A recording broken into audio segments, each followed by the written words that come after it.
Si on dit jour, na journée ndenge na bimi boy, oh na kutani nango nde na lié. La plus journalier. Donc kutani na jour nde olié. Jour na lié. Très bien, lundi 6 juin 2022, nous débutons notre émission de ces lundis avec joie, avec immense joie. Je vous dis énormément un grand merci, aimables et fidèles téléspectateurs, d'être là parmi nous. Merci déjà à mon Bobandi Gosalabiso signe que vous avez bosso baitando que week-end l'équipe malamu na pesibino na tombolibino kobanda semaine malamu ba coopérant ba yaya tout ba uti ko luka ba mère tout ba uti ko teka ba memi bilia pona balisa ba accompagner ba papa na pesibino mbote ba papa pe o bo uti ko luka o bo uti ko sala bo memi pe ndambo yo pona famille se retrouver na pesibino mbote. Merci na ba tunyo soto ba kolanda biso ba syndicaliste bozali belé na pesibino mbote ba coopérant ba chayer ba boutiquier ambulant na pesi bino mbote bino nyonso tu na tombeli bino lundi et l'amour elongo na nkolo Yesu Kristo. Merci na ba vaillant héros ba militaire FARDC ba ko bunda pona ko batela territoire na biso ko batela mboka na pesi bino longonia bino nyonso tu o boko bunda epi bino nyonso tu to ko solola na bino na pesi bino vraiment mbote courage bo bunda pona intérêt ya mboka lelo makambo ebele ke bima yango na pesi bino bo benga na ka comme d'habitude bozo landa biso na chango boko landa biso na lukunga na mo amba na funa na pesi bino mbote boko landa biso na Kinshasa mobimba boko landa biso partout dans le monde au travers notre chaîne YouTube Ntingi TV officiel na pesi bino mbote boko bana ko s'abonner boko bana ko landa biso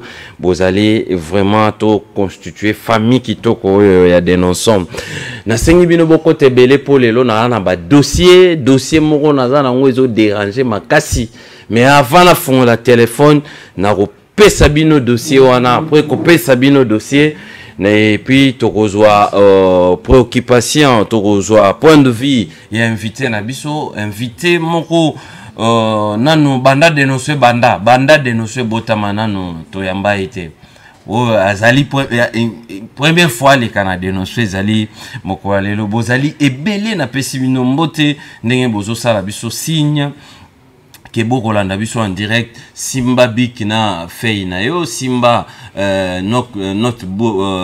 notebook na yo nde na ebisaki bino block note na yo simba yango yo boza nango simba yango comment thématique comment invité comment ba question ezala tetango kobenga obani koloba nalinga kite landa penza landa na bokebi pour lelo tozali honoré na présence ya Isato Nzenge azali ancien gouverneur honoraire donc gouverneur o auti ko démissionné na Nord Ubangi yende muto honoré biso na pokwa lelo to lukiye to lobi ete il faut to solo lanaye azali cadre ya union sacrée nde to solo lanaye ba réalité ba vérité belé pour ete to mesana ko yamba ba quinoise to mesana ko yamba ba politicien oyo ba evra na Kinshasa kaka lelo siko tozui politicien oyo a evra na province to retourner mituna par rapport ya ba réalité au union swezoleka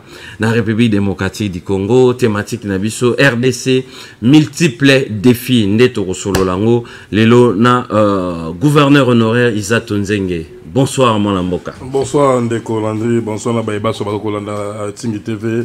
Komisi Nzambe pe to pesi merci na balance ba Holanda biso na poko lelo Ndeko Landry pe na sengo mingi ya ko za l'invité pona ko ba ko lobela ba imboka Kinshasa po ba makambo ekoleka kaka la Kinshasa te mais pa ya pepe na kati ya mboka moi makambo ekoleka moi mingi ezaki pe na tina ete bana mboka ba ko landela ko yoka pe mais osema na mboka ta mosusu moi kwa ko so na ko yeba makanisi ekoleka kuna nde dénonçons le PCB Ndingisa, PCB Zela quoi Kolobalabana qui s'abayoka. Très bien, merci beaucoup déjà d'avoir répondu positivement à notre invitation. Baïnyo Soto Bakolanda Biso Napoko Alelo, Peba Pesio, la grande famille dénonçants au Pesio. Vraiment merci pour n'a été au répondre à l'invitation à Biso favorablement. Aux alliés au gouverneur honoraire, il y a Nord Ubangi. Et Salamine Nengenini, les lotobenga honoraires au moment où na ba trace na la gestion peut-être aux aki na ba voix au esengela ki mais tu as remarqué que ensemble comme qui a couteau tiré Salama Ndengenini. Ben vous savez au bien de Colandry eza eloko nouvelle génération ba politique to ko ya na mboka. Oui. Omoni makamba kala ki que ce que muta fandi na bon okanga manga ko bunda ti wa makamba kala. Soko moni moi incompréhension ekoti et que les bateaux ko comprendre était la milobité.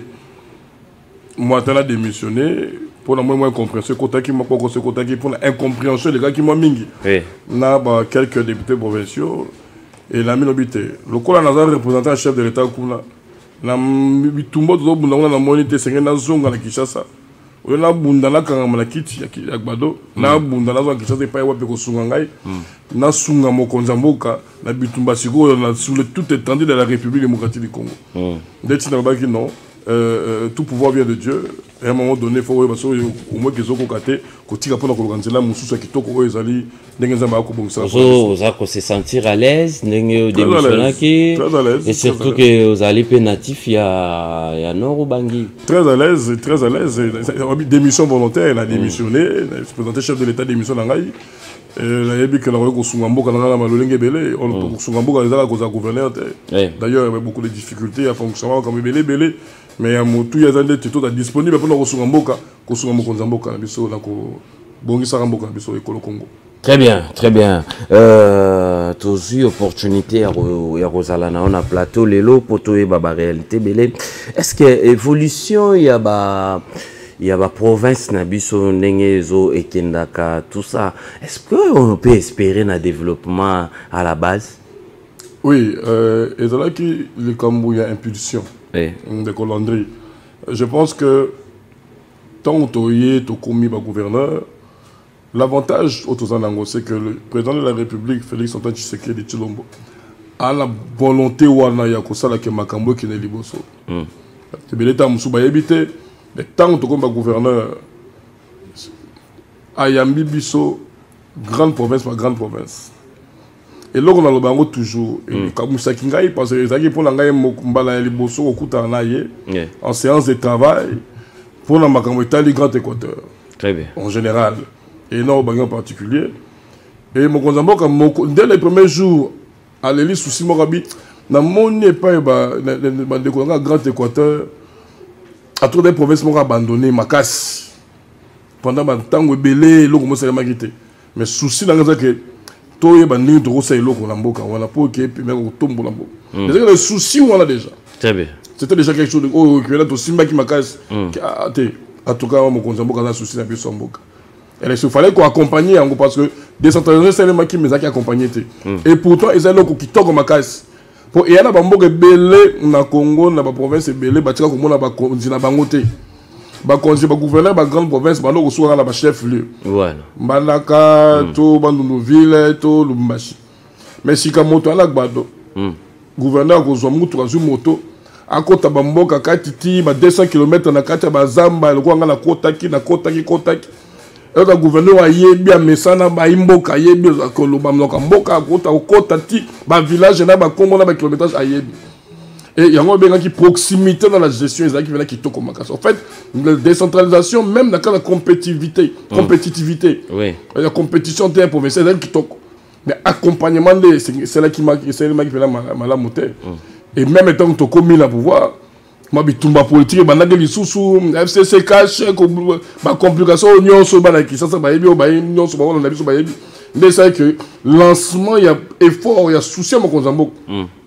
Pour le développement de ma province, moyen seul mais ça l'a quitté parce que c'était compliqué moi solo blocage il m'a comme on a décrit qui blocage ça qui m'a cassé dans le cadre de la coalition FCCK très bien des salariés qui vraiment surtout sur la province n'est au Santa qui blocage ou on appelle institutionnel balo c'est maniva qui ça na bitumba politique ça qui biso na province au Santa comme casse très bien mais siko yo balobi yo olobi bien les alliés avantagés pour na ba natif bazo gérer na ba ressortissant bazo gérer na base les alliés bien mais manque d'accompagnement wana ezo utawapi chevauchement ou soit bitumba à l'interne entre assemblée nationale assemblée provinciale na ba gouverneur on est tout comme on a la pluie il y a un gouverneur au Bazali qui toutefois déchu na bazo travailler comme un accord na assemblée provinciale et au moment où binonyo so ndengo uchikolo babozo balang mako non principalement ça que les Kambouya misolo yo comme le gouverneur pour un député provincial la majorité ça que le gouverneur azana mbong ba su caché le gouverneur est un bon, ça veut dire que ceux qui et surtout que les députés provinciaux, ça va prendre 20 mois à payer. Donc, le gouverneur va faire des taxes, il y a un bon chaque mois, il y a des taxes à la régie provinciale. Et donc, il fallait quand même voir dans quelle mesure. Et pression pour la population payer plus sous ciment. Parce que les députés provinciaux vont voter, ils vont quand même dans le projet de société dans le Bamboka. Et donc, on va faire peut-être, moi, un peu, ça va la réalisation dans le pays. Exact. Alors, pression pour comme nous, on va député. Attention, on a l'autre côté. Bon, les députés, pour c'est aussi de se laver, ming, je vais quitter le moteur, gouverneur, pour être non, disons que peut-être que le gouverneur voit pour être bon, c'est quoi ça, bon santé, pour aussi sur le serveur. Et donc, moi, politique, mais tout par le cadre d'un moyen des salariés. Très bien. Ce qui est moyen, l'accompagner à l'Assemblée provinciale, exécutif provincial, je pense que qui m'aimerait comme ça là. On n'aurait pas eu un peu de vivre au chef de Takuta dénoncé avec un Toyiboyi dans la province. Toyiboyi dans la province, il y a un peu fait retarder le développement. Mais il y a une opportunité à un ancien gouverneur honoraire, Yanor Obangi. La méthode ni bakoki ko utiliser actuellement bakoki ko utiliser pour faire exécuter ba plan de 145 développement là-bas 145 territoires ba méthode ni bakoki ko utiliser. Merci beaucoup pour la moto là. Il faut bien que ça va comprendre le Komboko 145 territoires Négolandré bandi bato bako kansa net tes années va promesse à mon konzambo le chef de l'État ne promet pas kakatika promettre. Le problème à biso ba Congolais c'est que tout temps à minité. Biso nyonso Congolais tout temps à minité. So to continue la Facebook to luka ba buzz. Mais to luka information ba besoin minité tout temps biso nyonso c'est un défaut que nous avons les Congolais. C'est un défaut. Ce qui continue dans internet, continue même dans les réseaux sociaux là. Il y a 3 organismes non gouvernementaux appuyés par les institutions d'appui à la démocratie. Le gouvernement central est appuyé du Congo Bango. Oui. Pour organiser 145 territoires dans ma province. Oui. Tu as le BCCO, tu as la CFF. 2 organismes qui sont dans le Basuka. Si il y a publication, il y a appel d'offres pour les ingénieurs qui travaux lancés. Ça déjà lancé un projet d'appel d'offres pour les travaux, différents travaux. C'est que ça les qui budgétisés. C'est-à-dire que les fonds pour le lancement des travaux dans certains territoires, et ils aident dans la société. Puis la société, c'est pour être que Motazumbong, Aïbi, Azumbong, redétournement, population comme les Keng, il y a un chef d'État a fait ses instructions dans le directeur de cabinet pour aller à coordonner, dans le BCCO, il y a un CFF, c'est un bandit déjà.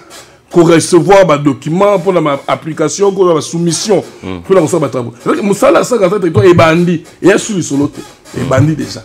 Très bien. Voilà déjà toutes les pages pour Moussa, dans le micro de et dans les mis non combattus au Kangama pour voir la réalisation sur terrain. Très bien. Isato Nzenge, né invité à Bisso à Pokwalelo, Azali.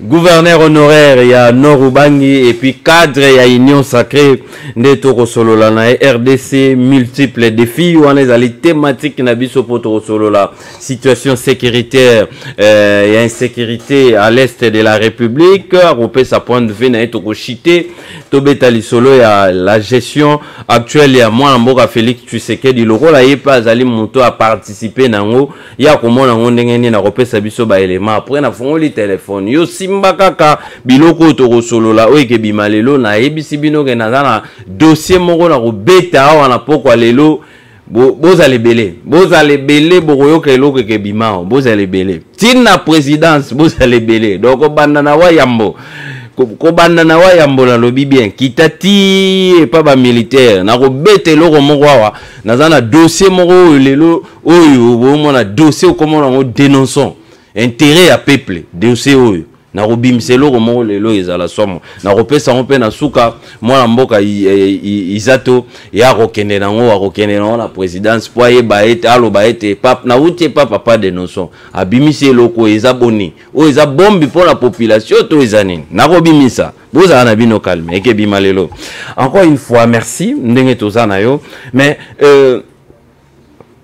province ya nord Ubangi avant tout sur l'actualité du jour. Ezali na ba richesse nini? Je crois que la province à Nord Ubangi de Colandré, c'est un Batoubayeba. Et la province, je peux dire comme le Congo. Hein? Beaucoup de potentialités. Nord Ubangi, oui. Potentialité belée maintenant comme une richesse. Ah, ok. Ça veut dire que dans Nord Ubangi, cuivre ezali. Dans Nord Ubangi, or ezali. D'ailleurs, or qui tourne au Makas, parmi or à teneur à Makas. Quantité belée. Dans Nord Ubangi, tu as la cassitérite à 65% pourcentage. Ok, so tu as la cassitérite, tu as dans Nord Ubangi, tu as la essence rare. Dans Nord Ubangi, tu as la réserve au Kapi Bazali. Dans Nord Ubangi, au Kapi Bayali, belé.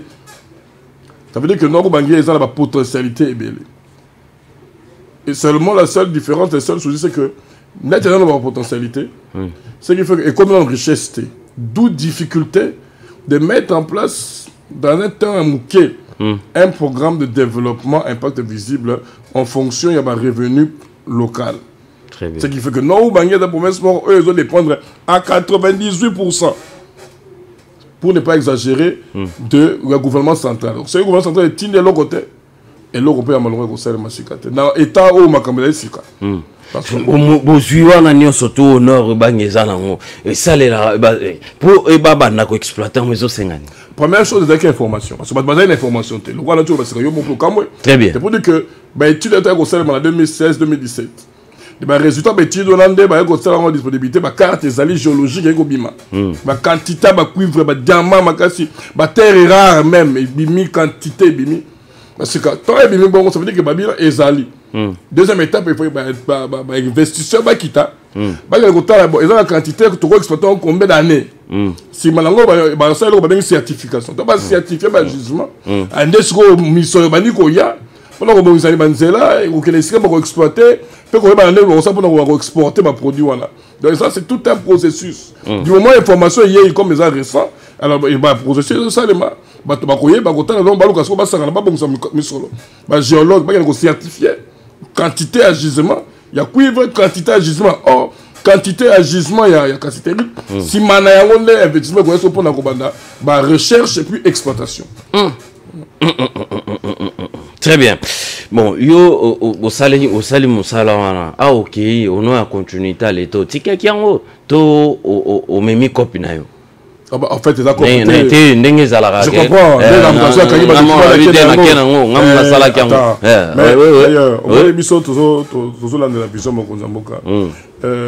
Et puis, très bien. Je pense que le souci c'est que la province soit mata et qu'il y ait tout ce qui a été un projet, contact, union, qui n'a pas différents potentiels investisseurs réfléchir est-ce que nous se ticali dans le gouvernement. J'ai laissé ça à mon vice-gouverneur qui est en train de faire l'intérim et continuer l'élection au Salema. Vous avez élection au Salema. Non, non. Ah bon? Pourquoi? Ben, c'est que récemment que le chef de l'État a eu acte d'émission. Il fallait que CENI soit à disposition pour nous préparer l'organisation et l'élection et à mon tour pour remplacer la province. Très bien, très bien. Bon, très bien. Merci beaucoup. Nous sommes en direct. Vous êtes en train de nous suivre de partout. Merci beaucoup d'être là parmi nous. RDC, multiples défis. Neto Sola, on a pourquoi les lois. Est-ce que moi, Mboka Félix Azali, à Azopé sa sourire, à Kopé sa moi Elengi, moi moins est-ce que donc ça ce sont des questions où tu développer na pourquoi il y a les lots rapidement les actualités du jour. Félix Tshisekedi à Brazzaville, j'espère que le Rwanda a retenu la leçon. Pour Félix Tshisekedi, le Rwanda a soutenu le M23 pour venir agresser la RDC. Un rapport de l'IGF révèle une perte de plusieurs millions de dollars de la GCAMIN au profit des sociétés étrangères. Ah, ce rapport,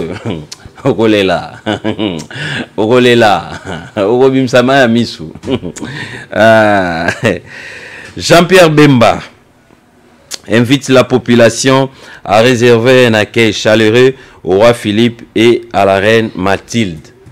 Babiloko ndesiko place au moment où que dénonçons à la ou après ça point de vue est contraire. Président de la République, ce que n'enga kenagi pour ça. Est-ce que vous n'a pour ça ba réserver accueil chaleureux? Est-ce que vous président de la République n'enga kenara ba Chine, kenara à voyager ba Turquie, accueillir ba Mbokebele? Est-ce que vous ka communiquer officiel ba? Non.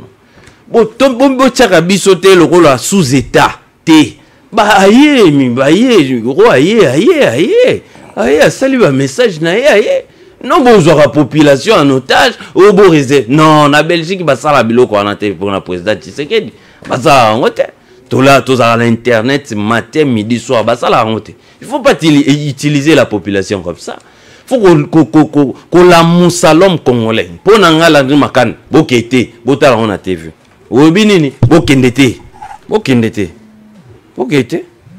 Élection de 2023. Ma beza rara oka bache mituka, bache bino ba moyen, makamwana nyoso tout en routine.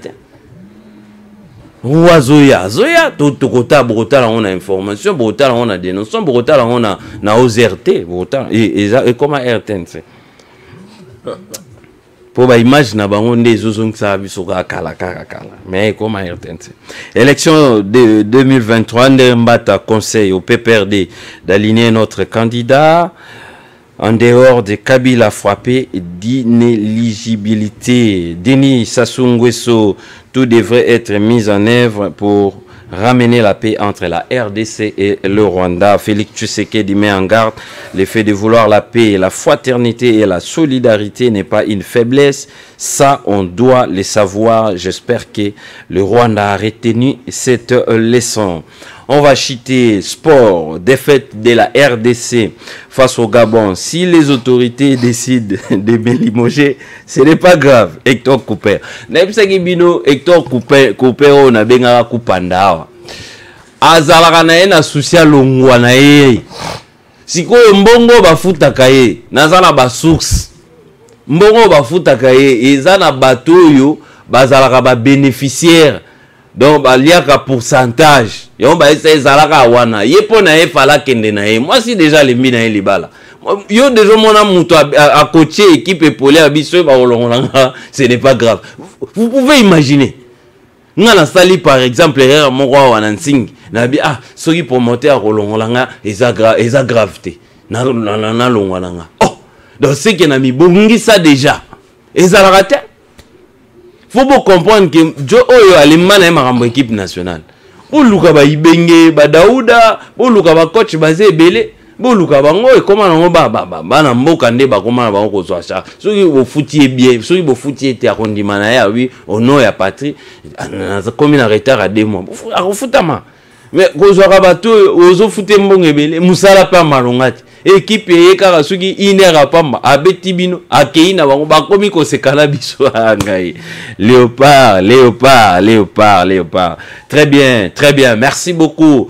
Tokoti sikoyo thématique na biso Simba Big na fait première partie déjà boyoki ba réalité à nord bangi yango wana nde to koluka batunyo surtout ba kolanda biso na ba ville na ba fin fond na province il faut boyaka autant oye na Kinshasa yaka na dénonçant tout expérimenter oki biloko bimi pona nord bangi oki ba richesse c'est ça kuna finalement beaucoup partout ils ont la richesse au surtout quand on a le pas on a vu nos jours so dia mais on a ça le pas on a vu nous mais tel le peuple on est tout vivant RDC multiples défis ça c'est une question au toza ko mituna to zuyo mwana mboka izato lelo toujours la situation ezolekana est ya République démocratique du Congo ils ont dérangé biso makasi. Pensez-vous, avec la politique où Mwana Félix a tient en place, tu peux réussir pour la sécurité zone wana et puis ba mort basila, baza ba indemnité mais ba mort basila. Merci beaucoup pour la moto wana Ndeko Landry. C'est vrai que ba congolais to yebelo comme c'est que biloko to komi ko yeba. D'ailleurs ce qui m'a dit que quelques années, et là surtout depuis mon Konzambo a fait secret d'état de siège. État de siège au Batebe, ce qui est état de siège, mais tu as trouvé ma camébélé que les caraconates. Ce qui est état de siège, tu as trouvé ma camébélé. Parce que le problème c'est quoi? Mon tout ça la malade de Corée, on peut se quitter. Tu as un c'est maï, tu as un diabétique. On peut se dire c'est maï bassin. Akoufi.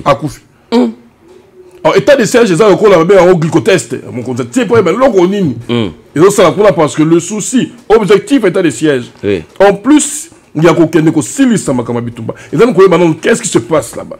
Pour diagnostic.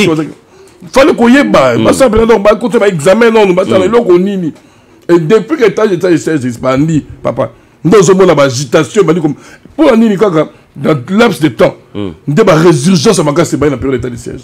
Pourquoi ça? C'est-à-dire que les états de siège au chef de l'État, ils ont dérangé. Donc, ils ont le commandant.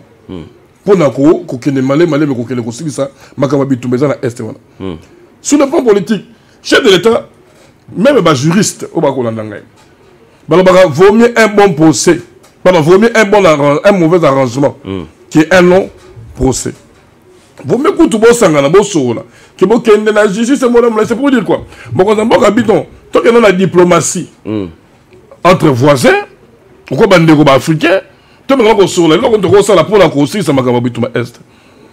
Bon, on a salé au sala, et bon, il était. D'ailleurs, il y a une déclaration, on a salé au Brazzaville.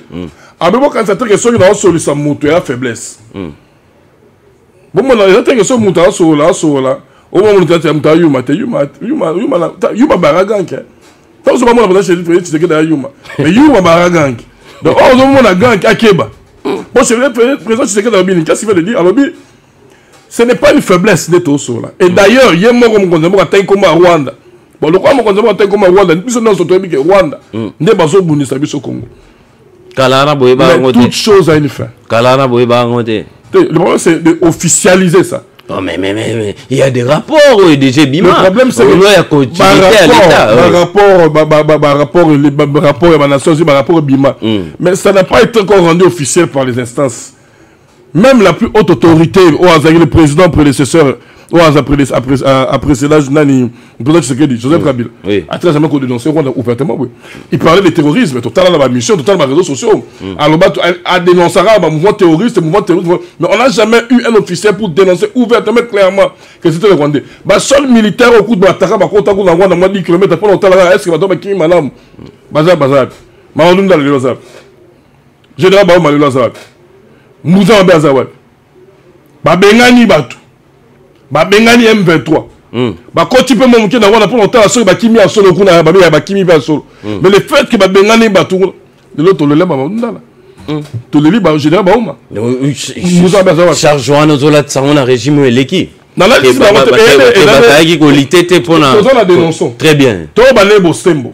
Tobane Polele. Le côté de Maramboka. Vérité tombe la Ramboka.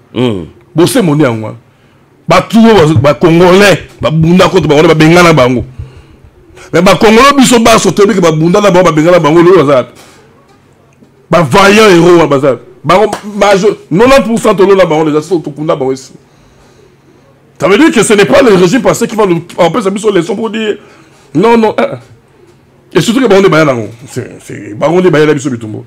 Les chefs de l'État, ça c'est un faux débat. Les chefs de l'État, ton la logique, c'est que ceux qui Rwanda entier, Bisso peut tout tirer. Manoba moyenne bozana ngo na yabi bato ebele awa ba défiler na plateau na ngai ba koloba été tout privilégié qu'à avoir la diplomatie. Diplomatie à Rwanda, et qui à RDC. Budget, voire même il y a armée rwandaise, et qui à RDC. Et infiltration, vous allez monter au gérer. Infiltration, depuis la nuit des temps, bah infiltrer biso. Ceux qui comptent les lots, réseau, rapport, que central na biso à téléphonie, et va na rakuna, bon on va service na biso. Si quoi bien bon le cabo bundi sabata bon, guerre wana bon il faut savoir qu'est-ce qu'on veut. Très bien. Tolingi Tolingi Kimia. Oui.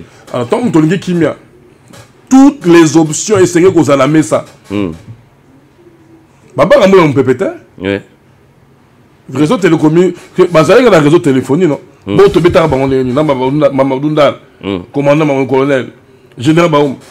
Quand bateau dans le réseau, quand on a infiltration non. Na armée là baron, na budget non. Bon to penser ba on est non, je pense que Moutaroban ça moningate.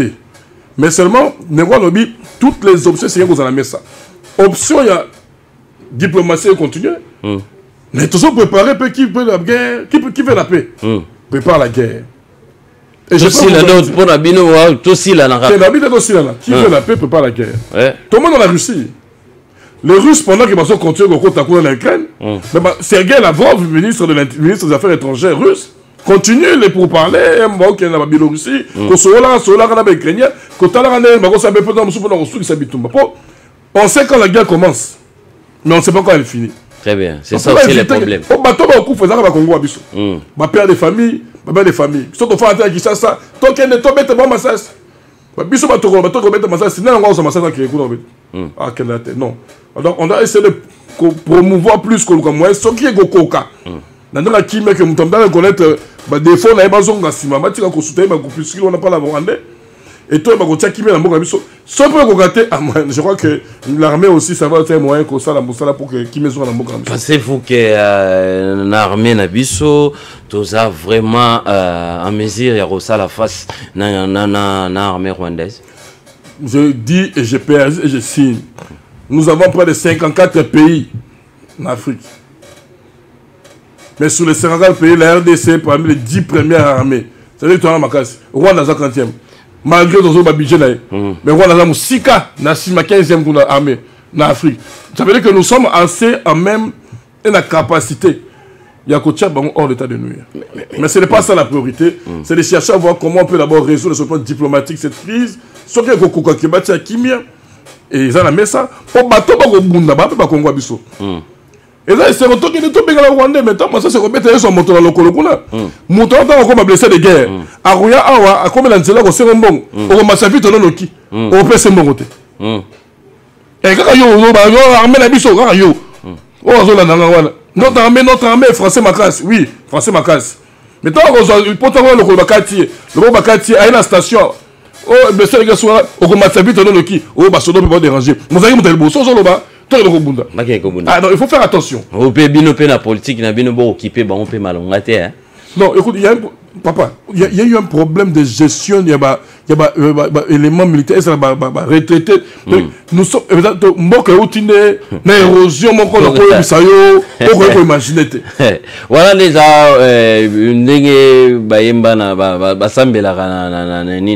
bien Biblia, pesa biso bilei ya mokolo. Donc on est comme un message na bino mboka uti na libulu, tozana chwate uti na libula makasi. Dénonçons. Kasi yango penga na tunika. Rapport à IGF. Yango. Mokandango yango de Kolanda. Gila Lingeta Sai Mosala. Kitoko. Mbongo yo. Donc Ceux qui ont vu dans le bas, ma miso qui t'en na ba na bangi na bombi ma miso na le bosan nzambe na ki na le kolo ya bondoki. O ça les za bondoki. Ça se fait ça en sorcellerie. Ya bondoki faut ba prière ba jana ma casse. Pour na koluka ko ba mongo ki na ki wat. Mongo ceux qui ndeki wat. Oh, c'est makambo ya bondoki. Ah, ils ont bondoki. Très bien. Nous sommes en train de nous battre pour que makambo bonga. Et c'est un processus. Donc que na malembe. Tout banir malembe na baka to kosola makambo za belé. Mais je pense qu'ils ont ses amis à la table pour que tout bako soit soin ya basola. Basola mbongo matimo muke. Ah tes amis te. Mais vaut mieux moins que tu auras quelqu'un. Attends muke wana. Oui. Tout que na malembe. Très bien, tout que na malembe. Les lots aux allez fiers, il y a chef de l'état n'enga histoire état de siège, aux allez fiers nango. Très fier. Écoute, œuvre humaine morotée ça la parfaite. Moutassa est logo sans défaut benzam. Ça veut dire que Moutounion c'est vraiment en même temps Moutassa un projet de société de 5 ans. Même architecte tango. Soka tongi na rabi que ah on a sali ben faut na banana banana moi crépissage koto. Même architecte toi tongi gratte-ciel sur tout refait. Tant Hollande bon moi défaut ça là. Donc défaut ça raté. Tout ce temps là et si que essayer ko bonsa. Ba ko bo ça mais l'essentiel c'est le résultat comme mabiso qui mien na mboka ici ka bande ko ba ko kufa ka bele. Très bien. Donc, état de siège, Zalara, Wana, et où Mélanan? Très bien. On continue. Isa Tonzenge, il est notre invité de ce soir. Gouverneur honoraire, il y a Nord Ubangi, et puis cadre, il y a Union Sacrée. Togo Solane Lelo, Oyoki déjà Bilo Togo Sola, RDC, multiples défis, to Betili Solo, il y a insécurité na Est et la République, APC, à Vinaye, encourager paix. À l'ère actuelle, il faut encourager les militaires. Mais voie diplomatie il y a un monde sengeli poète blessé de guerre niveau bateta on a mboka oyo eko déranger benga ngai voir même bandeko maman vive bandeko kufela bandeko na bango bazaki militaire touchara 32 000 mikolo bakomolia banso na banque soki 3 000 bakomozo 29 000 francs wana c'est vérifiable na zali na ba facture boyebi ke ngai na za papa dénonçant na kosakate. Il faut qu'on veille sur Yango. Toujours beta kaka lisolo, lokola to zuyo lelo, to profiter, to beta non lisolo. Il y a RDC multiples défis. Si koyo ba défi en wezanin. Est-ce que moi la mboka Félix Tshisekedi le lengi na ye ya ko gérer. Est-ce qu'azo rassuré? So azo rassuré na nini? En quoi Félix Tshisekedi rassure? Merci Nego Landry. Je pense que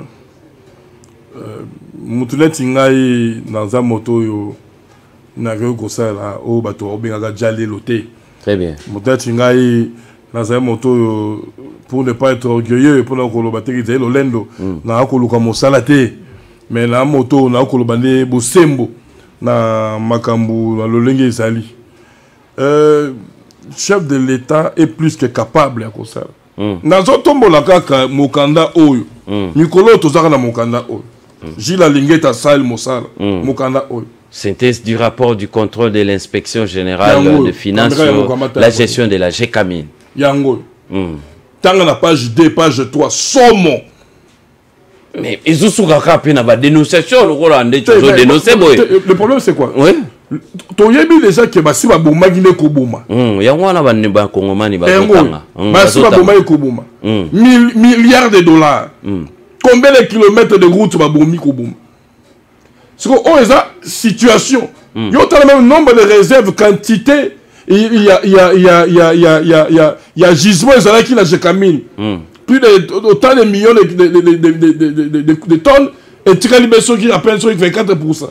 Donc, moi, c'est si là, mais c'est pas si ça qui est dans ma Cameroun, sur couvre, la Jekamine, et ça qui passe. Mais le chef de l'État vient avec une vision. Il dit, mais à tout le point de la ligne, parce que moi, le chef de l'État, à ça, c'est le diagnostic.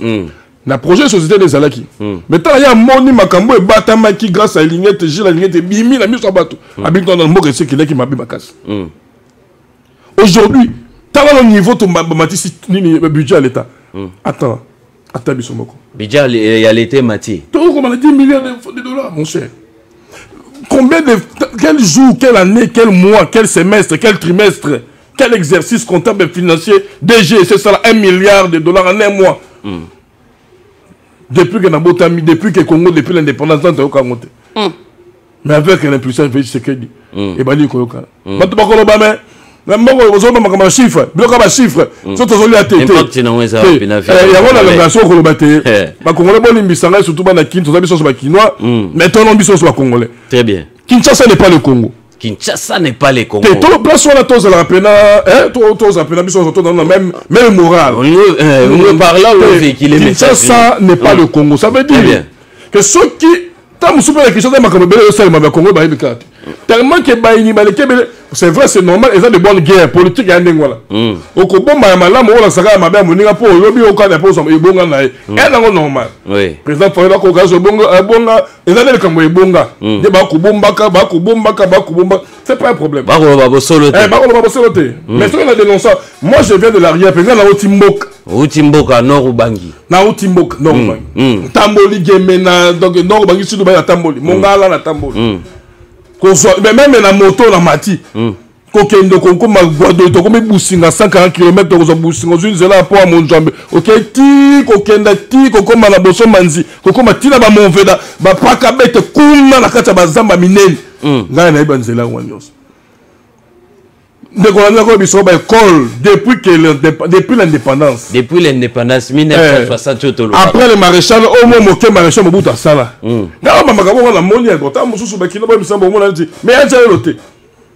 École construite, réhabilitée, construite en matériaux, s'il vous plaît. Chef de l'État, Tongi école. Yassika. Wapi.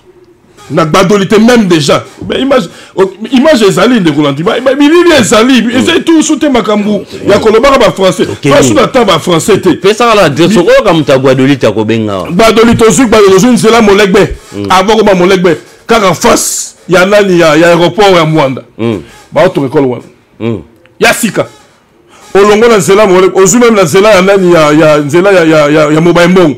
Avant comme la barrière ya Nganza. École les écoles baroton. Yassika. Ouais bah moi mboka Félix. Yassika.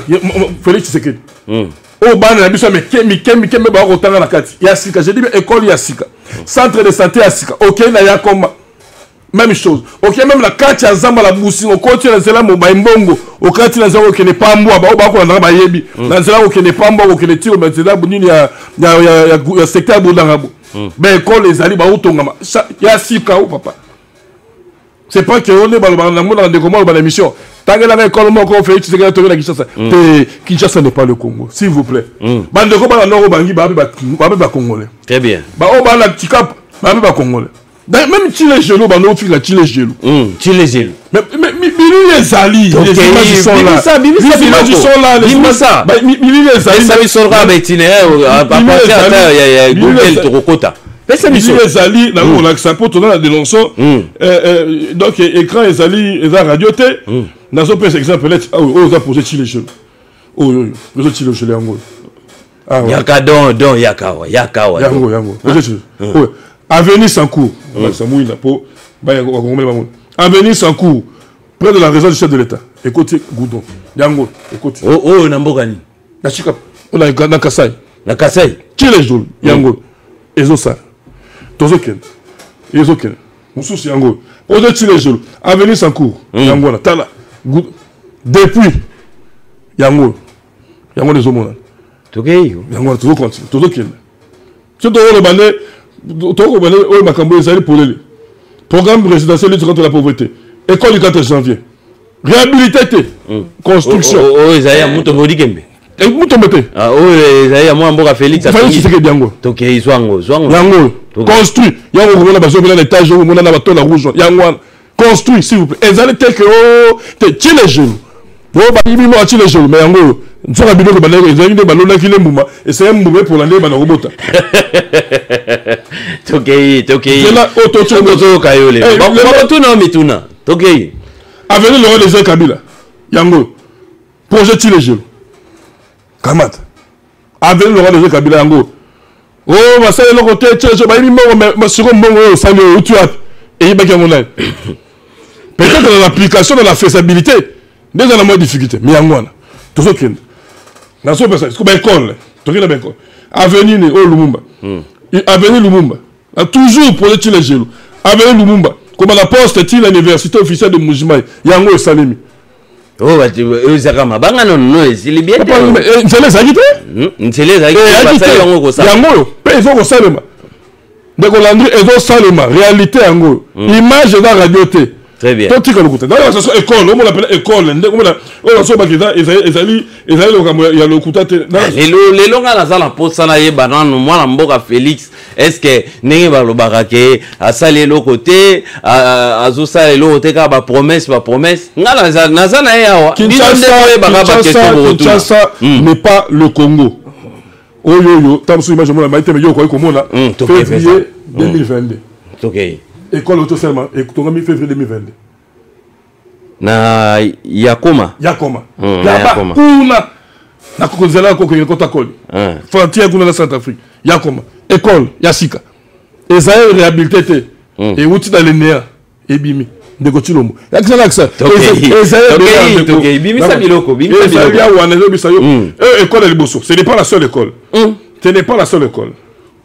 Mossou c'est en construction. Toujours.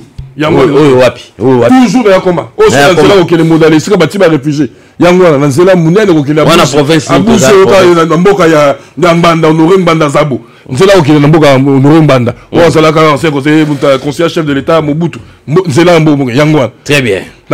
Toujours non mais c'est que tout le bas vérité. Bon, la tisi ba école. La tisi ba nzela ba nini tout ba centre de santé. Ozo la kisabiso. Problème exacté. Mais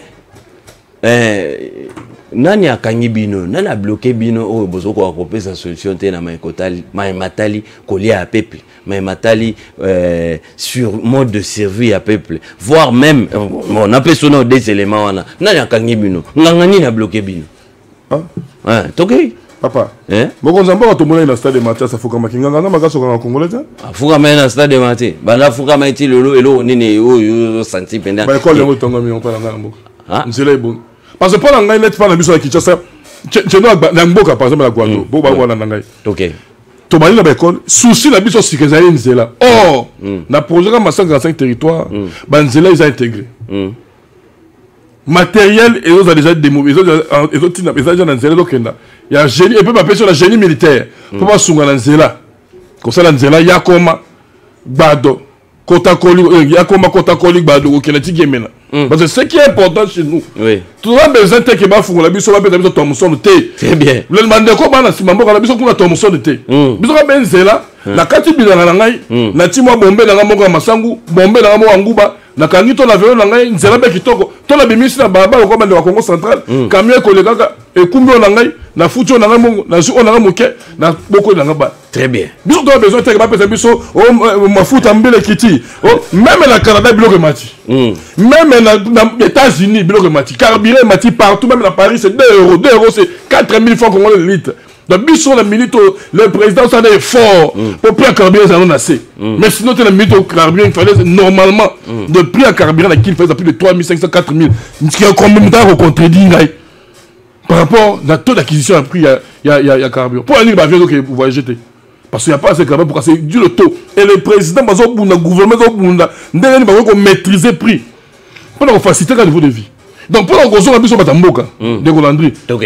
Si tu as besoin de bloquer si tu as besoin bio. Besoin de là. Tu as besoin d'avoir classe, classe yangwana. Mais quasi pour la santé, l'hôpital yangwana. Si 14 c'est l'anzela. Le coup la banzela c'est un projet de réforme les gens mis en place par début. Ngai mon la banane cartonnage manuel. On fait des APC bandé ba financement tout qui est récemment ya Foner et qui ba ko sala ba route de descente agricole. Yangwana yo c'est sûr. Oh, biso to ngobosera yango mo konzebo ka osala pour la biso bato na mbo ta biso bato Kinshasa ba bela basala ba manzele matalikolo c'est vrai to yito mo Kinshasa c'est la capitale il faut makambo bien salema c'est vrai mais pense-toi quand ça peut bande ko bana mboka bato bala lelo ndenge to solo la na yo boye bato bana bwende bato bazana na yakomo bato bazana ba fait fort kuna bazo senga nzela et puis mokonza mboka lelo azo pesa azo satisfaire ba besoin na bango instruction déjà donnée na la biso to legisi des ans obitumba politique ya ba dongolo miso o ba benga la lingala la politique le mo prengendu Mon premier les cas qui moins batouba mon la claire ils allaient quitter.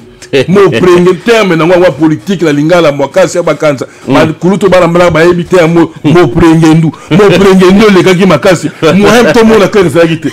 Le quoi mo konzama comprendre mon premier nous a beti pe ba mon premier nous ya ngona moni sikoyo makambo komi okela nzela nde moni ba ko bali ko tongama ba ko bali ko tongama après FCC cash tant ka cash makambo FCC cash sili ba ko bali ko tongama. Très bien. Mais c'est quoi politique nene bino na union sacrée bozana ngo pona ko palier ndeti na ba situation oyo toko beta lisolo awa ya nzala ya panier ya maman ba réalité wana nyonso to mbongo ezo circuler te ba réalité wana tout. Il faut que tout le rappelle vérité. OK. Ndeko Landry. C'est vrai. Tout le but est que le gouvernement congolais na premier ministre Sama Baosa à 100%. C'est vrai. Moi ba poko sopé. Il faut accepter ça. Quand il y a mon chef de l'État, à la bille qu'il y avait quand même quelques lenteurs dans l'exécution. Il y a mon chef de l'État, il m'a ça décrit à Kiango. C'est vrai. Mais tant que tu as l'oba, tu as encore sa population. Tu as sa population, information. Tu as la makambo ko le casco la moki la monde et zéboué. Tu as la toboué, tu as la toboué. Yo mon population tu as la choix makambo par rapport dans makambo ko mo les autres cas. Biloko Mati, oui. Mais c'est Biloko Mati à la Kinshasa. La question il faut tomber tout là. Biloko Mati, oui. Est-ce que Biloko Mati à la Kinshasa? Mais Mongo y a enseignant. Bon, la gratuité. On n'a pas dit que la gratuité a réussi à 100%. Aucune œuvre humaine n'est parfaite. Non, tous les temps, les chefs d'État de ça, ils ont dit qu'il y a outil dans les kitins, un moto dans le salle. Et moto au salle, on a appelé la limite. Il y a un moto dans la maison, tout a mis ça tout. Pour que ça pourrait se relongiter. Ça veut dire qu'il y a toujours des gens qui sont limités. Et là, mais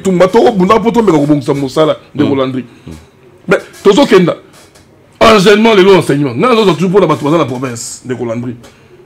Enseignement, il faut 90 000 francs, 80 000 francs. Ils sont venus à 4 000 francs. Ils ont dit 4 il y a le lingue. Les lots, nous avons foutu 85 000 francs, 90 000 francs de Colandry. Azala, il peut la moitié de ça. Quand elle a 80 000 francs, bon, elle a vivre en ce moment, 11 ans, 12 ans déjà, ça a zémi. Mais aujourd'hui, l'enseignant touche près de 300 000 francs congolais en province. Non, je ne suis pas contre ça. Et ça, il faut essayer de tomber là. Quand quelqu'un qui est de 80 000 francs, après les 300 000 francs congolais de Golandé. Est-ce qu'il faut un président de la République, ceux qui bloquent le mati? Non. Le président de la République et le gouvernement, ils ont géré un peu. Marché mondial, cours mondiaux, il y a ma fouta, même maintenant, le Canada, tout le bateau, le sembo, tout le coup, le coup, l'équipe. Tout la kiti, pour la bosser la kiti, pour la République, l'équipe, bimisa, le coup, qui, pas chez Zali à solo. Tous c'est la touche chef d'État et la population est dans la Bossenga. Mais tu as vu la population, malgré que tu as vu le chef de l'État Bossenga, la population, tu as vu la population, oh, le chef d'État au salle. Tondi Marapé, Tondi Marapé. Félix Oazé, quoi, le baba Ndi Marapé, bat. Tondi Marapé, Tondi Marapé. Nous avons 80 000 francs, 90 000 francs. Le listing est ça. Gratuité, depuis. Même la nature est gratuité dans la Constitution. C'est depuis le régime passé. Tu m'as signé. Mais misala nini pe bino banda boyebo créer pona boboma bazando boboma biloko ebele bobomi bokanga wana misala ni bo créer. Non, il y a beaucoup de choses. On a dit il y a beaucoup de choses. Makambo malam nyonso ça mise malamu. Très bien. Monsieur Pesselemi, il y a des projets ratés. Dans quel monde de projets ratés ça l'a raté? Dans mon kini non projet raté ça l'a raté. On va retrouver l'exquise. Non, je vais voir. Moto ça je vais tomber le bon donc il fait la projet à 100% estimé de à 700%. Ça été pas on l'a raté, je mets tout au défi. Ça veut dire qu'il y a des projets qui ont été lancés. Avec la bonne volonté, il y a ça la makambo changer. Mais en cours de parcours gaz central. Il y a monnaie les salariés ici là. On attend il y a Kabila. Ça veut dire que c'est qui souci malamu ya kosala ko tonga no monnaie mais souvent ça point. Les boulots monnaie ba tu veux ça fait étranger. Tu le mets sur ma gourde ba comment comme katiang. Mais c'était quoi pour? Et ça il a idée à malamu. Mais ceux qui sont dans cela ba batte que non Kabila souci dans ta mususu et ça le moyen qui ne ba paramètre bien. Misala papa la ngai. Ngai na zolo baga toujours pour l'arrière pays. Na province. Kinshasa aussi, c'est le Congo, mais la province aussi, les provinces aussi, c'est le Congo. Très bien. Je prends toujours l'exemple, il y a Nord-Ubangi. Nord-Ubangi est une seule province éducationnelle. Depuis le Goutilomboye, tu ne prenais pas na yotobite. Pour la colonne de la enseignement, malamu, suivi tina bamboka la bawapi la balite ba la coule sera hors bimak. Donc on a autorisé ma division comme deux provinces éducationnelles. Je parle du concret. Nord-Ubangi 1, Nord-Ubangi 2. Et le combat que Nord-Ubangi 2, ça veut dire que c'est avec toutes les structures étatiques qui est avec ça. C'est COP, IPP, Inspection provinciale de l'avenir, CERNI. Et on a créé ça. Nord-Ubangi 2, chef d'État a pris cette autorisation, va créer un mot. Bien aimé, on a besoin de message pour ça, Nicolas André. C'est un problème, plus de 1000 emplois créés. On a déjà près de 500 déjà bâti tout. Et une mécanisation récente NU où tu banda et pas le ministre Tony Mwaba de nouvelles unités d'emplois créés, mécanisés et les gens payés en province, s'il vous plaît. C'est comme pour la division provinciale les créés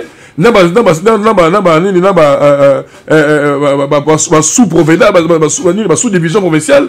Donc, nous serons permettre tout. Prenons seulement cet exemple-là. Très bien. Donc, je suis HR, il y a un Fonds social de la République, il y a un et créer emploi. Assainissement. Fonds social. Fonds social de la République, c'est la présidence de la République. Fonds social, on ça papa, Fonds social de la République et financement, ben quand on a l'accès, mais sous Fonds social d'Asukotonga. Ça, je te dis. Kendall, on a comme mon cher, comme commis, le quoi on dirait que OVLN, l'équipe est OVLT. Fonds social, et Zuba jeune, s'il vous plaît. Et Zuba est engagé, et Zuba jeune, il y a Moka. Et l'équipe, on a un tirage au sort, près de 1000 personnes recrutées. Et par exemple, il y a un traçage, un niveau, un venu, tout ça. Et ils sont payés. S'il vous plaît. Plus de 1000 personnes. Aya comment? Dans le groupement environnement. Agbadolité. Ils sont aujourd'hui dans le Bossobol. Le bazar na Boussina. Fonds social de la République. Président de la République. Et par exemple, un programme d'assistance. Par exemple, tout le monde, maman pauvre. Même à un mois, on a 100 000 francs par mois pour l'enfant. Il y a 2 semaines, assister les femmes les plus pauvres, les personnes les plus démunies, avec 150 000 à 200 000 francs. On a c'est vérifiable, vérifié, tout dans la boucle. Très bien. Et ça, ça veut dire que le boucle est salé. Matière est salée. Tout ça comme Banayo.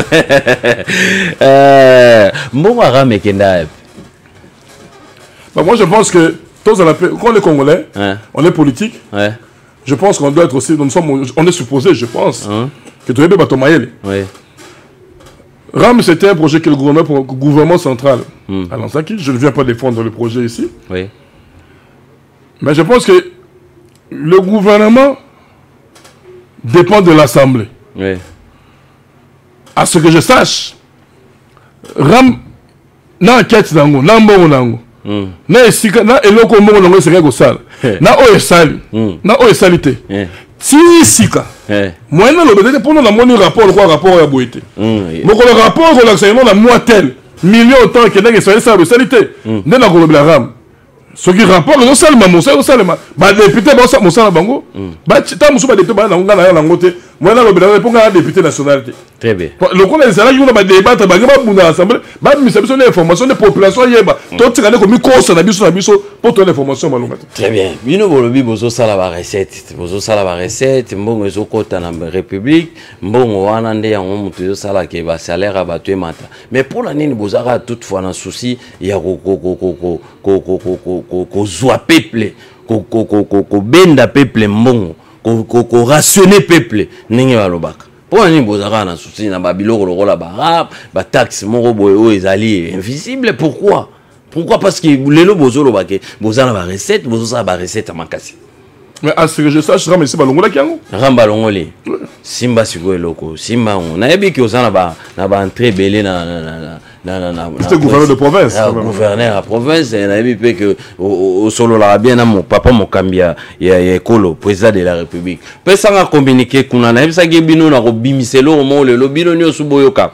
Communiquer on a kutani nango, communiquer à presse na kutani nango, conflit ezali entre FEC na RPTC. Communiquer wana bozomona wana. communiqué wana lobini na kotangela binongo na lombango fake aza kobelela na mongongo makasi fake aza kobelela na mongongo makasi alobi boye augmentation des tarifs des services de télécommunication donc ram aboti sikoyo ba jimo donc aboti mapasa ram sikoyo azobota mapasa o anezaka biloko union sacrée azoya nango tokozwa ba éclaircissement soit na kopesa mwana mboka isato dossier oyo pona azongela biso susu ya ko éclaircir biso na kopesa yango babi augmentation des tarifs des services de communication. La Fédération des entreprises du Congo FEC en sigle informe l'opinion, informer l'opinion publique de l'augmentation prochaine des tarifs des services de télécommunication sur toute l'étendue de la République.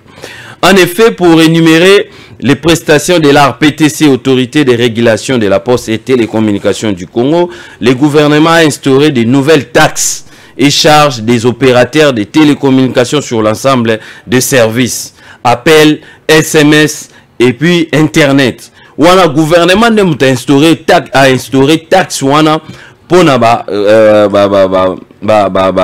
nini opérateurs et télécommunications. Malgré eux, les opérateurs n'ont donc pas d'autre choix que d'augmenter les tarifs des différents services sur lesquels le gouvernement a décidé d'appliquer ces nouvelles charges. Les opérateurs sont obligés également de retirer certaines offres généreuses de certains services accordés aux consommateurs dont Facebook Flex. Nous, Facebook, gratuité à Facebook et l'ongwe. Eza biloko na bimisio. Eza biloko na kutani na ngona bimisiango. Eza biloko.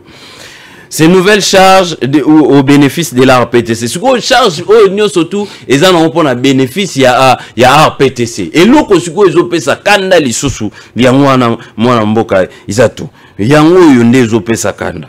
Plusieurs centaines de millions de dollars américains en rémunération des prestations de cette institution qui sont déjà prises en charge pour certains d'entre elles. Veille sur la qualité des services rendus ou usagers des services publics, la protection des données caractère personnel, les contrôles de trafic entrant et sortant et les contrôles techniques des équipements du secteur. La FEC regrette, FEC a regretté.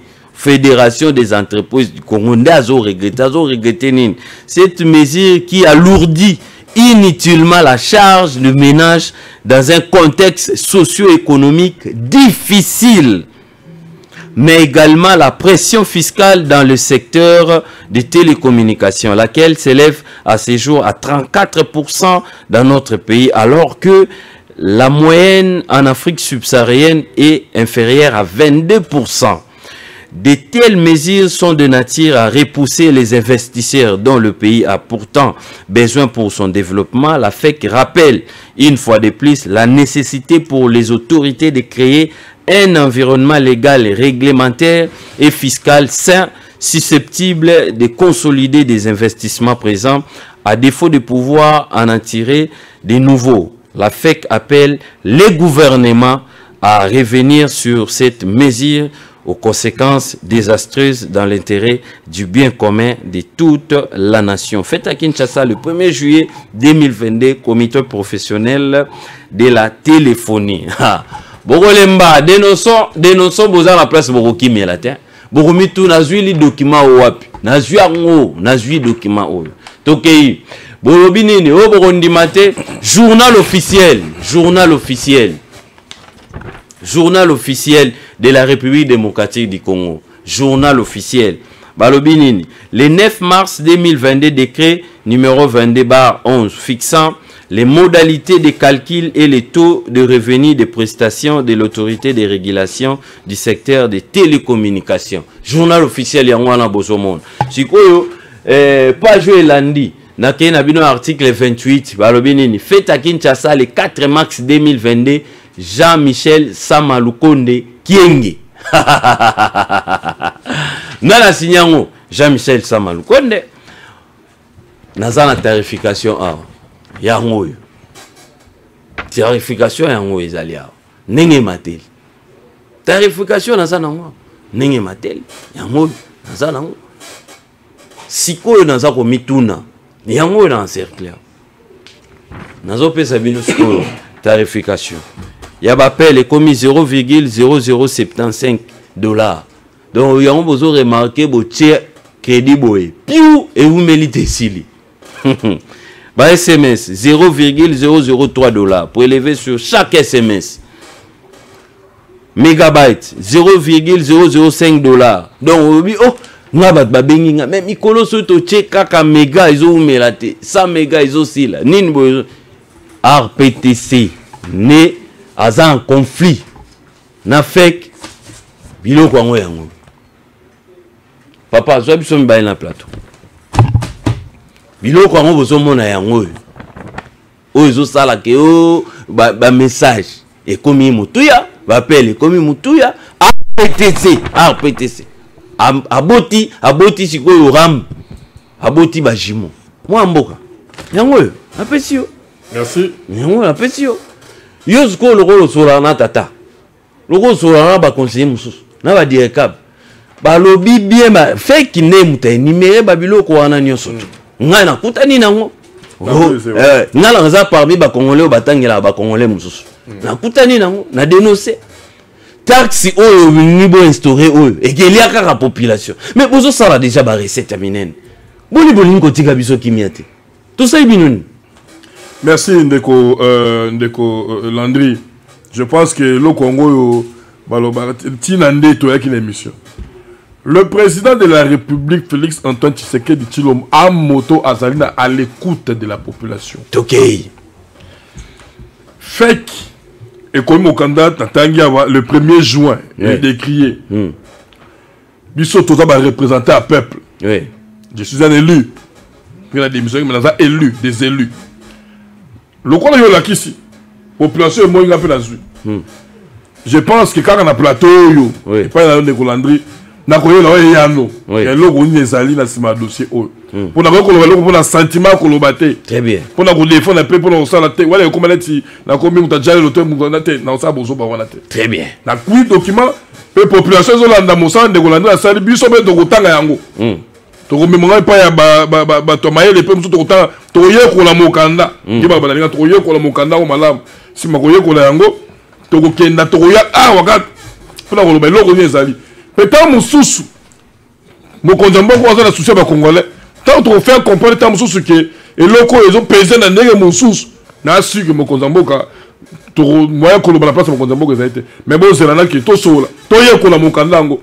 Et population beaucoup joyeux alors on a singeli pendant qu'on quitte ça passe dans Temenabion. Très bien, merci beaucoup Tozalina mwana mboka Izato Nzenge nde honoré biso na poko alelo gouverneur honoraire ya Norubangi toko solola biloko ke bima ebele nazala ba dossier belé ta on a ebisaka bino nazala matière ezebele omoni ta on a lakisaka bino do dossier oyo matière ezala soki tana ngwe koki ndenge mwana mboka Moïse Mbiya yemba asalaka na ngonga na tango na ye soki tango a dossier wana ekoki soki bimi entouré ke ningisa ekoningisa na ebisi bino chasiko crédit boze belé mwana mboka aza na posa yo kabino mituna na bino boyebi ndenge tosalaka ndenge to évoluera awa ezali premièrement respect na invité o atiki ba charge na enyo surtout aye honorer biso kotuna mutuna o esengeli kozala mulaite kobeta masolo te ebele quand nous film quand nous fitité oyo qui est bien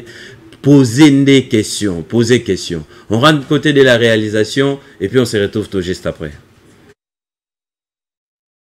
Journalier. Journalier.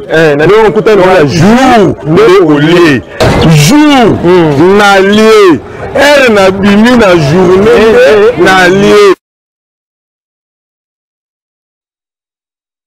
Comme de retour sur ces plateaux, Jocelyne Alwangi Domayala, merci beaucoup, on y va. Allô, bonsoir. Allô? Bonsoir Ndeko. Bonsoir Ndeko Landry. Oui Ndeko, bengi biso apito. Ndeko Landry na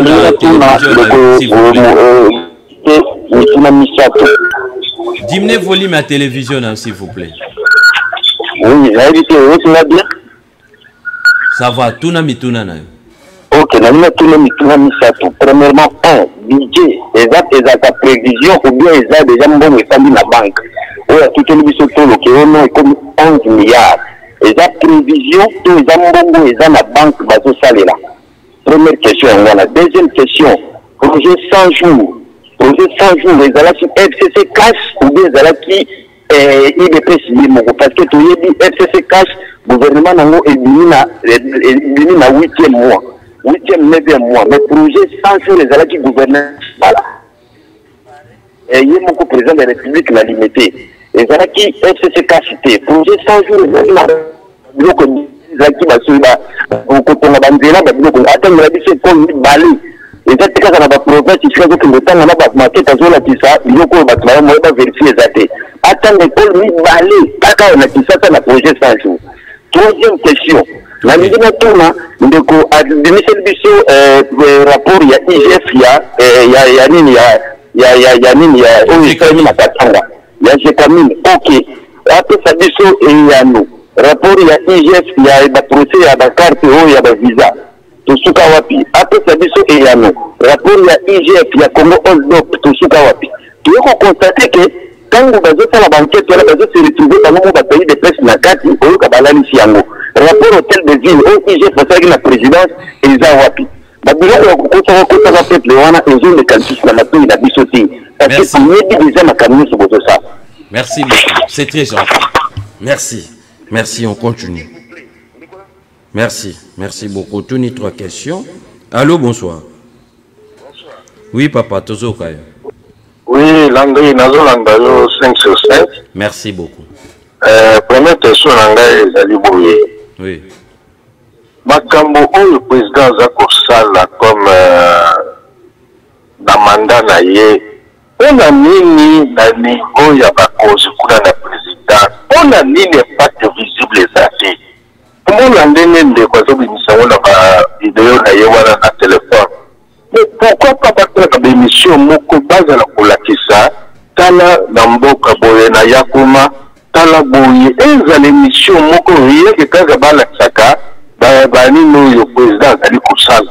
Comme ça population ezali tango nyonso kotomboka koloba eloko ezali te bana na kopalta ngo ndeni ya bimaka d'école.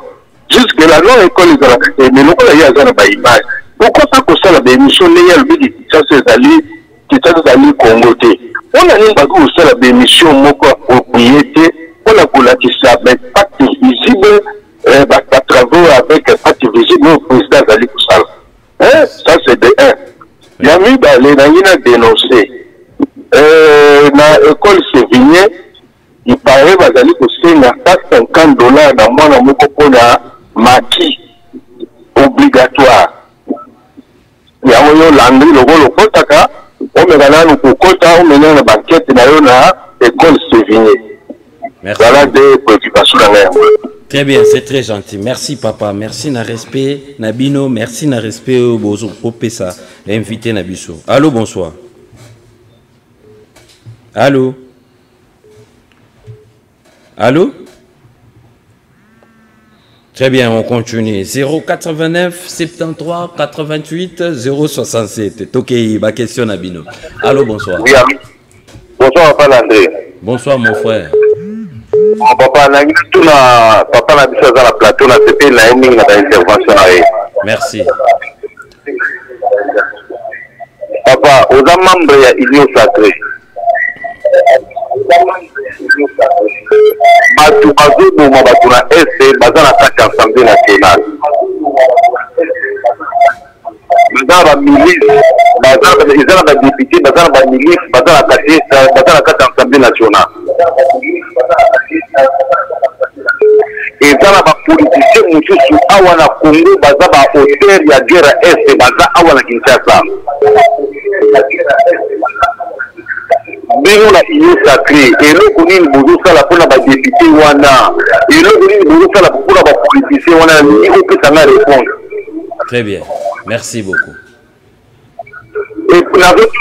nazoloba lisusu boye plus de 30 millions de Congolais baza na mosala te. Assemblée provinciale ya ville ya Kinshasa eprive bango mosala. Souci nini déjà nango mpona peuple papa marché central ekangama mpe 2 ans plus de 30 millions de Congolais yo oza membre Ilio Sacré. Souci nini déjà nango mpona bato wana. Merci beaucoup. Merci, contribution Merci, c'est très gentil. Merci, c'est très gentil. Merci.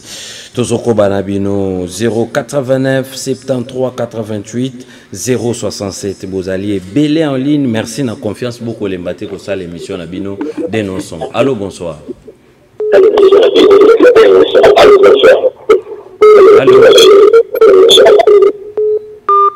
Très bien. Soko Bengi Bisso, en tout cas, diminuer le volume à la télévision, on a un côté au Canadien. Allô, bonsoir. Bonsoir, Ndeko Kali. Jocelyne Alangi.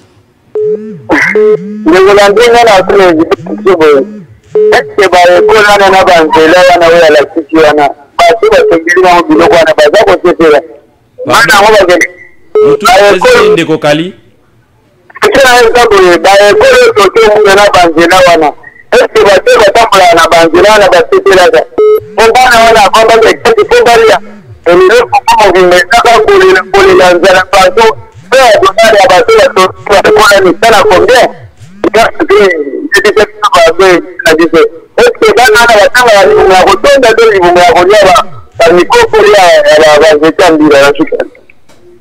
Très bien, merci beaucoup. On continue. Allô, bonsoir. Allô? Bonsoir, Ndeko. Bonsoir, Ndeko. Oui, Ndeko, toujours comme tout le monde. Modeste, la bonne maman foule. Ndeko Modeste, tout le monde. Merci. Tout le monde a libossé, il a dit que nous sommes tous les Ndeko, nous sommes plateau. Ndeko Isato. Oui, est-ce que c'est-à-dire que makambo za koloba ke président biso azosala to boni te mesiko kosala yango to banda komona kaka na école l'école ezali te ah pour la retour avec bateau de pêche ezalaka combien bateau de pêche ezalaka combien pour le kimboka na biso eko kosamba bateau de pêche te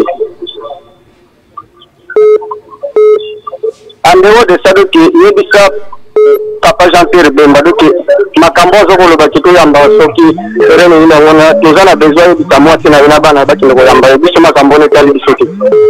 Très bien, merci beaucoup. Ado amu kontena biso di makakenda ba Brazzaville akenda ba Rwanda ba yamba kayiti ki oya bango bazoya ki fodo ki ba mo biso biso yamba yiki ba biloko le ki ati ba buzo ba wana tele ki deja to ni so ba buzo ba wana ti nous avons besoin de la biso de comme passe les politiciens la biso voilà contribution dans la. Merci, c'est très gentil. Allô, bonsoir. Allô.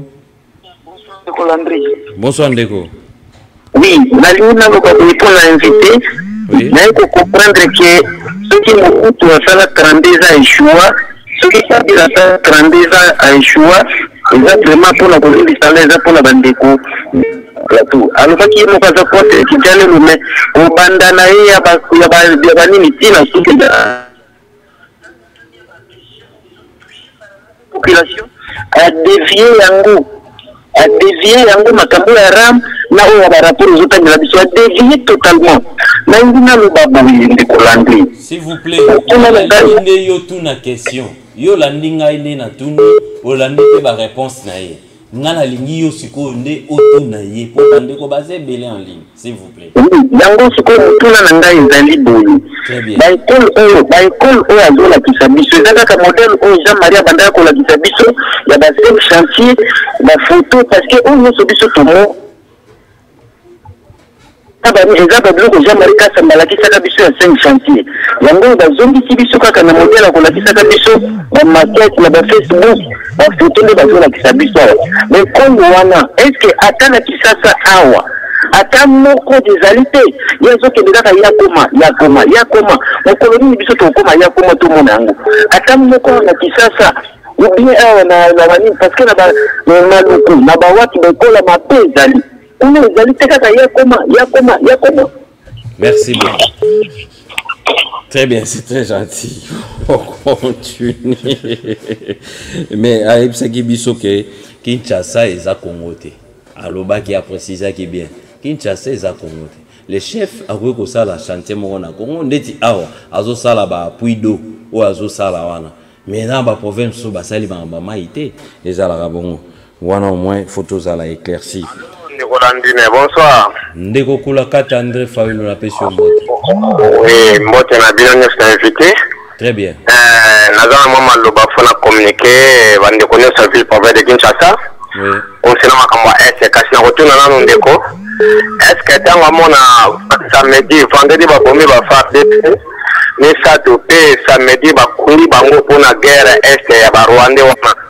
Et pas na yeza c'est ya mi balé biso awa na kisasa tuna Kenya na bande kwa est tuna Kenya te kuna guerre ati yazo le ma guerre kuna makama feti biso toza d'accord na ngote biso nyonso esengeli tout esengeli na likambwa est parce que to yebi bato ba soutenir na Rwanda eza ba américain alors o yazo le bon eza le la feti yazo ko sala ba marketing ya ngote pona yango ya mi balé na lobi boye biso nyonso bawe wa lobby na ville province de Kinshasa donc na la sensibilisation aux alliés na palais du peuple pour envoyer sa papa Mboso abimisi la biso ba kambi nyonso o baza na institution na biso ya l'état autorisé par rwandais c'est ko lobby soki yango te wana biso to la so pongi te to ko benga na bango nyonso des ministres ba députés ba sénateurs ba généraux na kati ya parlement wana palais du peuple na bombe ba rwandais na. Très bien, non, message Joana, loba ke boko sangana, boko kendena ensemble. Boko beta batu, wana ezali message oko ko véhiculer na dénoncer. Na remarquer appel na kati oko ko benga o retirer yango parce que boyebi bino bozali ba habitué à émission oyo, boyebi comment est-ce que ici on fonctionne. Très bien. Bonsoir. Bonsoir Ndeko Fili, na pesi mbote. Na pesi mbote. Ndeko Isako, bonsoir. Bonsoir, bonsoir. Moutouna na ngolo nana tu n'est pas ya gouverneur honoraire nabi na toyebi ko kabe membre ya union sacrée ya nation on veut ko pesa ngai bilan ya gouvernement ya ba warrior côté bandela kino lelo oyo merci moutouna na ngwana.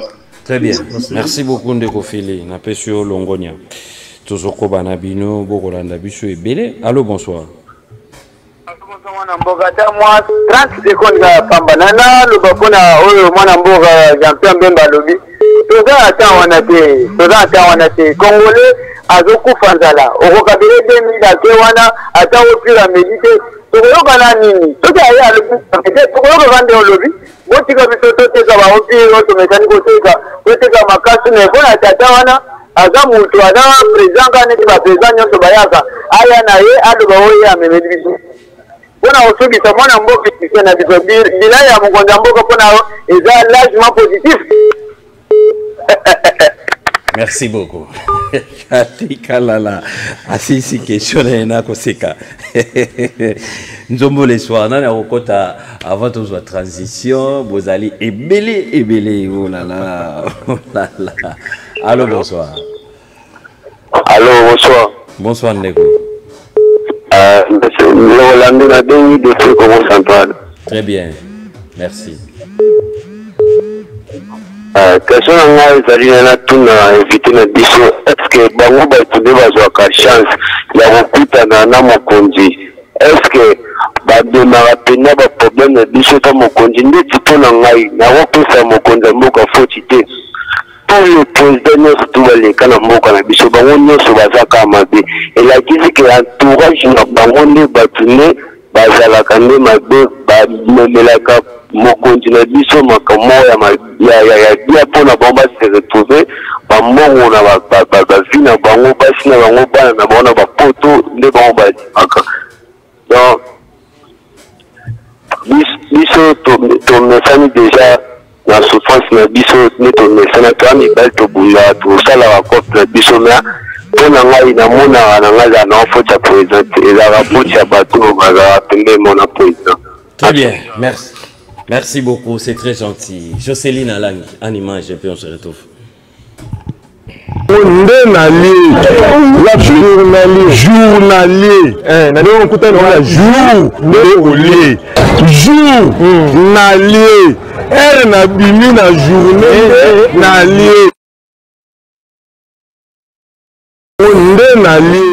Très bien, nous sommes de retour sur ces plateaux. Merci, coup de chapeau, Bozali et Belé, Bokolanda Biso de partout. M'appelle Ekokota, Kakase Kokota, Soki Torozoa Clémence. Il y a haute pour Namouranaza sommet. Soki Sukoto, il y a haut sommet. Tobaki sous minute.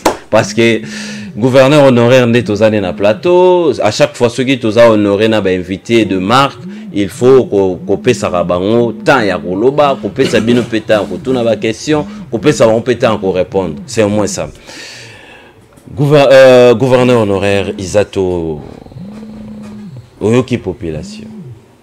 Oyoki kolobani na population. Yambona banda ko yanola la mituna ebele o bande ko batuni.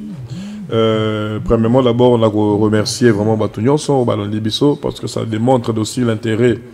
Nous avons l'émission de Colandry, donc de Nanson. Oui. Et que cela appelle Moussala Makas TV. Merci. Si nous sommes là, nous avons bino, merci beaucoup.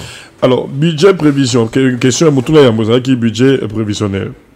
Est-ce que budget tombe à 11 milliards, il y a prévision ou il y a les gens qui ont un budget, c'est déjà, il y a prévision. Il y a un budget prévisionnel. Et pourquoi un budget prévisionnel en termes de 11 milliards? En fonction. Il y a un janvier, qui est comme décembre. Il y a une recette, ils ont côté là. Il y a une mesure, qui est pour le kanga, bateau, banoï, babambongo, IGF, bakamero, kanga, fuite, babambongo. Il y a un bongo comme côté la carte yambok. C'est la fonction mouvement où il y a entrée à la finance. Le gouvernement a dit non. Sur de janvier, toujours exemple, de janvier à juin, premier semestre, 6 mois, et continue autant. Et donc, on fonctionne là, on est qu'on fout à main. À titre d'impôt, taxes et autres revenus, de juillet à décembre. Donc, ça fait que Togo atteint à peu près autant. Il y a un budget prévisionnel. Et bien, quand on a un budget prévisionnel, on a 11 milliards, on a 8 milliards. Mais ceux qui ont cours exercice et c'est bon côté collecte 11 milliards de un collectif budgétaire va assembler pendant qu'on modifie pour la dire collectif budgétaire. Très bien. Il faut corriger, revoir à la hausse prévision budgétaire pour leur permettre d'affecter le crédit. On veut dire que non. Donc il faut compter 8 milliards, mais dans le rythme, ils ont compté la caisse. Et compte à 13 milliards. Donc 5 milliards à l'école, on est tic à la flotter. Il faut déjà calculer, prévoir. Et si quand il va continuer à mort, pourtant ils ont compte. Elles ont les autres là. Donc on va prévoir quand on va ligne. Même si on a le document budget, de quoi tout le monde tourne. Au moins les gens même dans le crédit. Même le crédit à corpo pour on sonner les alliés. Il faut prévoir ça. Crédit à tenir. Il y a ça partout. Il y a crédit à qui ici. Crédit à. Ils ont prévu. Donc on renforcer en gros. Et on permettre le budget. Donc, le budget dans la prévision, et dans les mots alliés, et en fonction autre monde là. Mais tous les temps libres à 100 jours. FCC au cash, ils ont eu des pièces. Non, papa. Tant le président de la République, avec tout le respect que je vous dois, papa Langaï, vous êtes un papa, je vous dois beaucoup de respect. Tant le président de la République, d'ailleurs, je vous informe que moi j'étais déjà gouverneur de province, tant que ça lancement à 100 jours. J'étais déjà élu, je pense, oui. Et j'étais en province parce que dans une campagne de Langaï, les gens ont député provinciaux, tous les gens la MOC. Et dans le projet 100 jours, le premier ministre était Bruno Tshibala. Donc c'était même pas l'UDPS. Quand le premier ministre a remis la prise, je pense au mois de janvier ou février, c'est quelques mois après, il a lancé le programme il y a 100 jours. En programme à 100 jours, le premier ministre était le Bruno Tshibala, qui était le FCC, parce qu'il y a une coalition de la FCC. Et tous les gouvernements qui étaient en majorité occupés par les ministres PPRD. Donc ce n'était pas le FCC Cash, bien évidemment, parce que ce n'était pas le gouvernement FCC Cash, mais c'était un gouvernement FCC. Tout était encore FCC. Mais c'était... Cash et Koya... bien, chef de dépenses, c'est assuré par le directeur de cabinet. Oui, les abats débat parce que les arabes c'est le débat de la République, mais ce sont des spéculations. Pourquoi je dis des spéculations? Parce qu'on a suivi le procès de 100 jours, aujourd'hui encore le procès pour annuler, tout ça, c'est pas les arabes blancs comme sous. Tant qu'on t'a pas sentimenté, ceux qui parents tinda biso ba jeune, tout que de gotanga, et d'un point de niveau ba réfléchir ça la sentimenté. Très bien. Et si c'est un global locuta, tout le monde locuta, d'abord on appelle pour cette personne, mais non pas la population, bah il y a tel mec tel, à tel mec tel. Tout le monde est makambe ya ali na mesa. Ce qui est le résultat qui sont là, mais makambe ma procès, faut que justice a suivi makambe, tout tika de justice. Attends, justice a suivi ça, suivi la celle-ci, net aux allemands koloba, tout ça analyse la biso, qui est là qui boit comme sous bendeni. Très bien. On attaque des questions.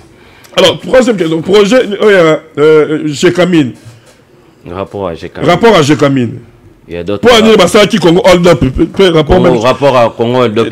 Puis qu'au rapport il y a Kinshasa, il y a vu, je suis vu pour Kinshasa. Il y a carte visa. Il y a carte visa et Kenda par rapport. Alors pour la moto dans Lombango, je pense que Congo hold up, ce n'est pas l'IGF qui l'a fait. Congo hold up, c'est un organisme congolais de Saliangoté. Bato basali Congo hold up là. Batindi peut document la barote la gouvernement central pour qu'il y ait les éléments. Parce que même si il faut que je sais ça la saisie d'office.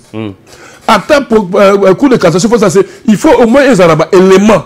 Très bien. De sorte que ceux qui ont des éléments au Congo de lobby, des éléments, mais ils ont raté aux éléments. Il faut que les éléments soient vérifiables, peuvent vérifier. Battre la sol, est-ce qu'ils ont qui l'année les tracé. N'a pas éléments sur le carré ce dossier. N'est pas qu'on attaquer tout le cas de chien au bas cité dans le rapport, il y a Congo hold up. Donc, dans la manière dont on a classe, c'est qu'on a été pour ça, on va mener salle à publier tout le monde. Rapport, lorsqu'il y a dénonciation, justice peut faire une saisine d'office. Mais une saisine d'office, c'est pour. Mais avant de faire une saisine d'office, il y a déjà des enquêtes préalables qui vont être menées pour savoir est-ce que c'est aux yeux en gros. Authenticité d'ango. Est-ce que c'est aux yeux en gros. Tu attaques par la justice. Est-ce que c'est obligatoire pour le temps de dropper en gros. Très bien. Voilà. On attaque. Le carte visa. Je pense que sur les 200 cartes visa, Salemi, je pense qu'il y a eu beaucoup de choses. Moutouillon, ça va nous embêter. Va attaquer certains hauts dignitaires, je vois Batanga Robert Minakou, Batanga qui tous ces Batebele. On a yebi en tout cas à ma connaissance. Tant au rapport à carte visa Salemi, Batounion so Batanga qui vont besoin de carte visa. À ce stage, normalement c'était des gens qui avaient le droit d'aller la voir. En principe, mais mingi peut passer là il n'a pas côté. Donc on est venu se rendre compte que c'était quand même un débat assez compliqué. Je suis vu l'autre fois, Gilles Alinguette, il a dit que la carte tu en es belé pesant. Bon, on a carte, il faut ce qu'on basse, n'a pas bloquant, il faut basser ce qu'on demande. Extourner ma zone, ça me rend compte. Mais, un peu d'exemple. Le président de la République, récemment, qui est à Berlin, je pense, en Allemagne, on arrive à te belé, parce qu'on a des difficultés à l'hôtel. C'est vrai que c'est un problème d'organisation. Mais au moins, les secondes tirs, ma carte visa, ils ont rapport à résoudre un problème pour qu'on ne dérange pas le président de la République. Donc, le chef de délégation tel ou tel peut permettre au foot à l'eau ressources en interne et un makambakati pour que Moka ait son unité. Toi, quand même, Moka, c'est quand même la République du Congo. Toi, quand on a mis son batouté, pour le ressources, foot à 1000 francs, ministre, surtout conseiller, pour la Moka. Attends, Makambo, mais son unité. Donc, là, vu ça. C'est de ce qui, je pense que le rapport est en train d'être fait et l'IGF est en train de suivre ça. On attaque des questions. Toujours continuer à tout là. Oui. Pour la visibilité. Attends, dans ce moment, papa tout là qui, école, pour la côte en combo, école, la question de papa, la bille qui chasse dans la Congo, tout le monde, école, la mort, dans l'entendre. Maintenant, il y a combattant, maintenant, il y a la boussinga, maintenant, il y a la bousie. Nathan peut attendre qu'elle est la zéla ou qu'il des ongles sur le banc. Et puis, Kabando. Et puis, Kabako, quoi, le coin, papa. Donc, après, moi, école est Torami, et Suripe Bango, et Suripe pour Bazara Bande, comme c'est fait pour la Bakamu école. Visibilité chef de l'État, papa, le bien solo. Raison pour laquelle, et l'on connaît les bandés. Il y a un la qui cite. Et ça m'a comme Jean-Marie Kassamate. Parce que moi, je suis gouverneur de province. J'aime que ça m'a un journaliste. Mais moi, je suis un gestionnaire, moi, je gère. Donc, on a attendre ça aventure. Et ça l'a raté ou le bâtiment. Je suis père de toute une province. Un leader ou un mouk. Donc, si on a mis le couteau, on va gagner la sambo la mouk. Oh, mon konzako sera. Akoko sera ma kamusu so de roi ba oh motino motango te motonyo ta bibi na nzela na Facebook na WhatsApp mais ngana le dans sambo. Donc quand je fais la copie, c'est un élément auquel on vérifie au moni et à moi. C'est vrai, ils ont un conseil indirectement, papa, Pessi, pour que tout le monde ait soulagé pour que dès que tu m'as dit, naïma on peut la rotambola si le faux. Caméra, la robéga, Nicolandri, la dernière tokenda, toké malak, la dernière tokenda, et toké idiof, et c'est le toga, tokomi, et zalaki, te, zalaki, et togami, mon conseil, mon gassel, toké na popokabak. Et ça là qui te toqué na bunya tokotambola même atana de Hollande ko na caméra na kitoko ya dénoncer to ko dénoncer et si ka bande soki na nzela de Hollande o ke ko dénoncer na lobi na bino bata dénoncer bo boye ba ko so na bombi yenda bombi ngai na bombi. Très bien. Dans moto là au Italie plus de 30 millions de Congolais sans emploi. Entre moto no tuni tata na base et sa préoccupation monene pour la Mokozamboka. Focalisons beaucoup plus pour na ndenge bakanga zando, plus de 30 millions de Congolais bazali libanda. Oui, c'est 30 millions de Congolais comme marché, c'est quand même trop. Il faut quand même qu'on soit assez modeste. Déjà 30 000, hein? 30 millions, c'est quand même beaucoup. Une trentaine de milliers. Voilà. Alors, près de 30 000 Congolais aujourd'hui sans emploi. Et c'est le rapace. Il y a un lobby, Nyon se simbagaté. À mon sens, c'est moi mon analyse, parce que je n'ai pas parlé avec mon collègue Gentini pour cela dossier dans côté. C'était lui qui a son collègue dans le gouvernement Kinshasa. Mais je pense que prochainement, dans le gouvernement, qu'est-ce qui s'est passé. Le projet Nyon, c'est nous Nairobi. Nyon, nous sommes bandaka. Et qui est petit, souka. Nous sommes bandaka. Peut-être que nous sommes là parce que nous sommes une négociation malade moutée. Ba négocier qui malade moutée en amont. Tant ba négociation après moi conseil côté, moi mon premier de côté, moi ma blocage de côté. Voilà, je crois que je veux qu'on constate, maintenant qu'on s'est renseigné pour qu'on tire l'information, on peut ça dénoncer l'information pour bandeko ba Hollanda. Ba to komi wapi na makambo tali makambo azandu. Ne fût-ce que cette information population yeba dans suivre devoir on a coloquer la bino information ya makambo tali dossier ya zandu na biso. Est-ce que mutuna etali makambo ya école la route? Papa tout est-ce que bateau ba okenda na école la route wala bateau ba okenda na classe wala na ba route? Est-ce que bazana secondaire yango? Papa na koyebi sa eloko moko. Ta mosusu yoza Kinshasa omona kana makanda mutongo midi poko. E yana bato bala mboka na suka ba mona no makanda mte. Je pense que ce qu'on a papa monsieur Timboka okoyeba importance ya mwanzela moke bako bongsaka wana moto akotambola 200 km s'il vous plaît. Na vélo na ye akotiaka 4 bidons 25 litres ya gene to 4 bidons 25 litres ya mafuta mbila. Akotambola même pas si pour ça même ta kafunu na ba sac ba bombe. Pour le quoi ba c'est mwanzela wana ba c'est ta terre ba ta goudron terre. Ils c'est oko imaginer. Je peux vous le garantir. Aujourd'hui bateau d'école. Est-ce que ok les madame Lanzala biso la province très souvent c'est vrai le gouvernement central mais l'autre plus la province on a besoin d'avoir benzela wala Lanzala bilanga congolais c'est makas le congolais est un homme fort pour faire les champs pour ça bilanga ça la mboka okotala ngube bimi otali masango bimi obitme o wuti wapi basa nguba ko ezango chete bakotine lo bakotine basa nguba 3000 francs 5 makala 2500 4000 francs. Ça veut dire que c'est pendant qu'on lien, je prends l'exemple pour la Grande Équateur, non pas le cola qu'on lien ça là on peut dire que kakate bien que il seigneur mutali bien koleka. Mais ceux qui mutali na tsena ça bilanga na ye akokanza la te. D'où pour besoin de nzela. Et on peut ça muto azo makoki ako toute la classe nzela. Ndeko ko pesa muto makoki que les classes ya malamu.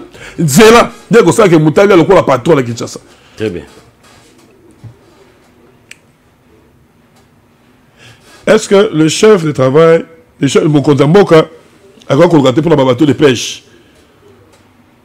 Ah, ça comme ça pour l'école, ça comme l'école, le bateau de pêche. Papa n'a tous à la paix, tous se comprennent. Ce qu'on a qui moi si n'a qui tombe au bas là, au les meubles, au bout de sa famille là, au sous la famille. Mais le même jour, attaque au magicien. Abandi total la peine l'autre bato ba yeba que bossa ko sema la bamboka ate amine était mais élément ba preuve ezali que bossa le ko sema alors to ban bel bateau de pêche bel kaka lelo kaka ba immeuble bel kaka lelo ba école bel hôpital lelo kaka ba bitumbo nyoso bato baso le na est wana toko fana te biso tolie totondi tovimisi bateau de pêche to olambisi to tumambisi to sali mozzarella boko na mboka kuna bato bakolelaka ndeko lobi bato bakolelaka non mboka papa nyonso na mboka atambola de la priorité akotia priorité dans la classe na bitumbe bimebe te na zelo noa na petolo mandoki babunda lobwe so bitumba silité après bitumba bazoka mingi to ko na ko makambo classe to makambo armé ko armé makambo bitumba diminuer et sili to ba ko hôpital papa nyonso ndako atambola ka zo moko atatiaki priorité la boy a changer kapete to changer la priorité en fonction de makambo zo tambola na mboka. Ça veut dire que ceux qui priorité qui bateau de pêche mais si quand on monte un bateau de pêche coûte combien? C'est vrai, on a besoin de bateaux de pêche. Mais si on a pêche, exemple, on a 3 millions de dollars pour le bateau de pêche. 3 millions de dollars pour le bateau de pêche. On a par exemple, attendez 1 million pour le bateau de pêche. Mais 1 million 500. 1 million 500 000 dollars pour le bateau de pêche. Donc on a pêché simplement aléatoire, au hasard. 1 million 500 000, ça veut dire que ceux qui ont calculé bien, ils ont à peu près 1500 km de terre battue. S'il vous plaît. Pour 1 km de terre battue, tu as 10 000 dollars. Pour le bon sens, c'est là, on a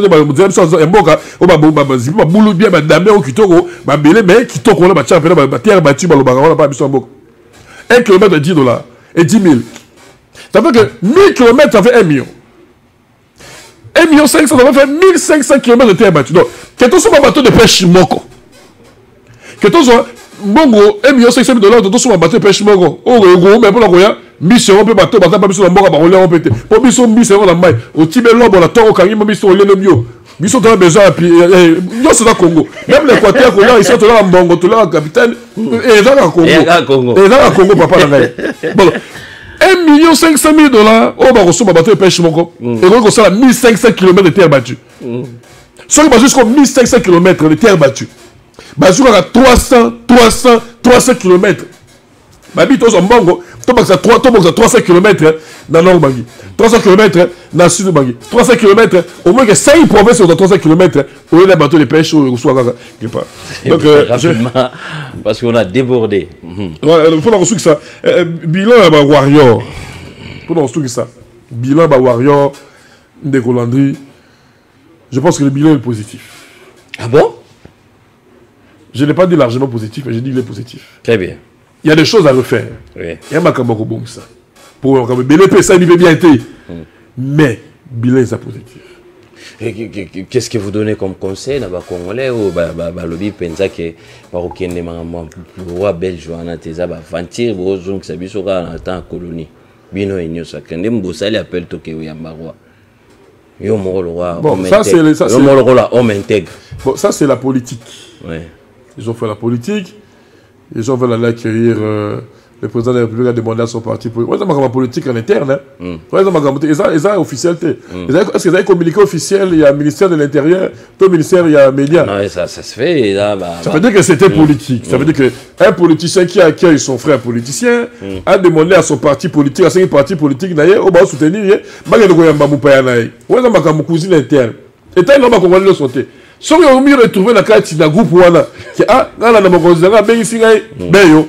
si on dit que yo était beyo et ça va cousine interne si on se fait au tika na mais si on dit que leader na yo ah si on a dit leader na la soutenir à moi que dans fort c'est voilà yo mais si on dit que si mettre taper ma camarade ça dépend de chacun. Nous sommes en démocratie, tu es libre de partir ou de ne pas partir. Très bien, nous sommes arrivés à la fin, mais au dénoncer Babilo comment on opère infiltration la réalité ou en agnon surtout, est-ce que la loi proposition à loi des pères et des mères à l'heure actuelle ils en essaient quand on a République démocratique du Congo yo attaque un gouverneur honoraire? Non, pas du tout. À mon humble avis, non. Mais on parle d'infiltration, on parle de réalité. Infiltration, tout ça, infiltration, structure sur l'État, armée, police, et tout. Les bandits à partir. Les bandits à partir à Bakabarebe. Ils ont des pères de mères ici là. Toye Bani, Toye Bibango. T'es tout, tu as un peu, quand même, tu as un peu, mais ouais, il y a un faux débat. Il y a un faux débat. Très bien. Nous sommes arrivés à la fin. Merci beaucoup, Isato d'être passé. S'il y a le message fort, surtout, vous êtes aussi serviteur de Dieu, message d'espoir au Congolais. Et Ekosimba. Avec Félix Tshisekedi. Ekosimba. Je reste confiant avec Ekosimba. C'est dur, et à passe. Mais Ekosimba. Moutabangate, Moutabang c'est pas Mouningate. ntako sape moninga te ekosimba na bamboka lokoma ka mebali na ba pona Kinshasa te boli misanga ye na lingi Kinshasa mingi je suis là Kinshasa mais na ko la mboka j'aime Kinshasa mais on a zobo les bandits na mboka le rôle les bandits reculer pour bien sauter et le ko ils ont na sima si e koma Kinshasa ta e koma et Uganda ekosimba. Merci beaucoup d'être passé. Merci à Jocelyne Alangi, dont Mayala, merci, nous sommes arrivés à la fin. Lobby 19h30. Dossier où on a robéta on le lobby nazotanga on kaka et nazo continuer kaka tito zo zelaso retour ya mwana mboka Isaac Isato akoya awa apesa biso ba précision pour to pesier dossier wana lobby tozali na moko ya ligue des serviteurs oyo ya mwana mboka azali autorité morale honorable Nsingi Polo le cerveau pichu mwana mboka Jean Serge Mwanda to yamba lobby na 19h30 bozala ebele ebele na sengi bino ebele biloko ebima soso ya rosakanate. On se retrouve demain matin à 8h20 pour la rediffusion de cette émission, un nouveau numéro à 19h30. Bye bye. Merci. Peut-être la plupart des Congolais, tous les journaliers. Si on dit jour, la journée